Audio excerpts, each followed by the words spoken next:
Bonjour.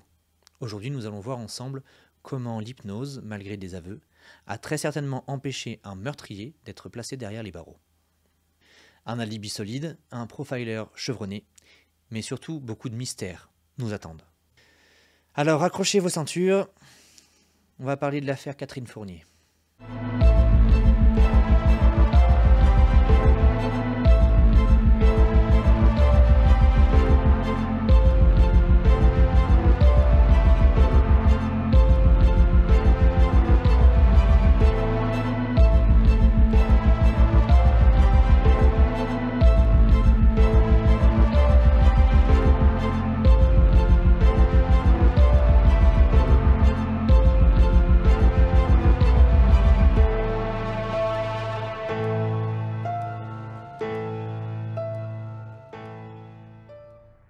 Notre histoire prend place en France, dans le département du Gard. C'est ici que Catherine Fournier, 31 ans, cessera de donner signe de vie au mois de février 1999. Son mari, Laurent Fournier, ancien légionnaire, alors en formation pour reconversion professionnelle à Paris, inquiet de ne pas avoir de nouvelles, rentrera en catastrophe chez lui, depuis la capitale, pour y trouver une maison vide. Aucun signe d'effraction, de lutte, et un café semble avoir été oublié sur la table de la cuisine. Le 16 février 1999, Laurent Fournier se rend à la gendarmerie pour déclarer la disparition de sa femme. Cette dernière étant joggeuse, les gendarmes se dirigent très rapidement vers la piste d'une mauvaise rencontre. D'autant qu'une voisine dit l'avoir vue partir courir dans les vignes avoisinantes le matin de la disparition. Dans les premiers jours de l'enquête, les témoignages se succèdent et petit à petit, les gendarmes dirigent leurs soupçons vers le mari. Bien qu'ayant un alibi solide, il n'exclut pas que Laurent Fournier soit impliqué. C'est environ 2 mois plus tard qu'on retrouve une partie de la dépouille de Catherine Fournier. Un buste de femme est retrouvé dans les bois de l'Aude. Il en subsiste les traces de pas moins de 53 coups de couteau. Une omoplate a été fracturée, la victime a été dépecée, puis découpée. La tête, les bras, ainsi que les membres inférieurs ne seront d'ailleurs jamais retrouvés. Ce meurtre a été commis d'une violence inouïe, confie le légiste. Il confirme que ces restes ont été déposés sous ces arbres au moment même de la disparition. Malgré le choc de cette découverte de la part du mari, il est toujours le suspect numéro 1 pour les gendarmes. Seulement voilà, l'enquête n'avance pas. Malgré de nombreuses fouilles et auditions, aucune preuve à charge à l'encontre de Laurent Fournier. Aucune trace, ni lame, ni sac poubelle retrouvé. Quelques contradictions dans son discours certes, mais rien qui permette de prouver sa culpabilité. Le 19 septembre 1999, le nouveau juge d'instruction désigne un profiler pour une audition très particulière. Une première en France, les enquêteurs vont faire appel à de l'hypnose. Le 10 octobre 2000, une audition de Laurent Fournier sous hypnose peut enfin avoir lieu et sera réalisée par Alban de Jong, un hypnologue à l'époque renommé. Souvenez-vous bien de ce nom car vous allez en entendre parler dans cette émission.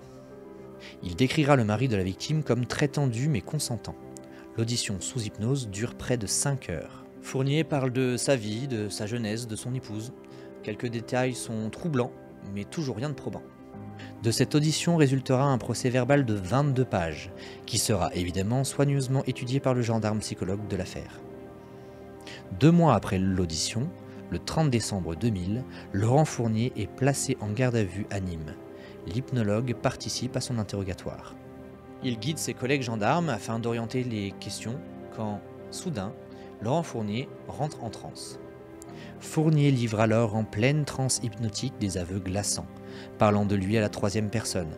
Il raconte tout aux enquêteurs. Catherine lui aurait annoncé qu'elle était enceinte la nuit du 15 décembre 1999. Refusant d'avorter sur demande de Laurent, il l'aurait donc étranglée, puis poignardée et découpée avant de dissimuler les différentes parties du corps. À l'issue de cet interrogatoire, Laurent Fournier semble abattu, mais soulagé. Le 15 décembre 2000, Laurent Fournier, présenté au juge d'instruction, réitère ses aveux sans aucune forme d'hypnose. En revanche, Fournier dira avoir tué sa femme le 16 février 1999 et découpé son corps le 24 février, ce qui ne colle pas avec le rapport du légiste. Seulement, 3 jours plus tard, le 18 décembre 2000, rebondissement. Laurent Fournier écrit au juge et revient sur ses déclarations. Il affirme qu'il a été manipulé et que les propos qu'il a tenus n'étaient dus qu'à un stress de circonstance.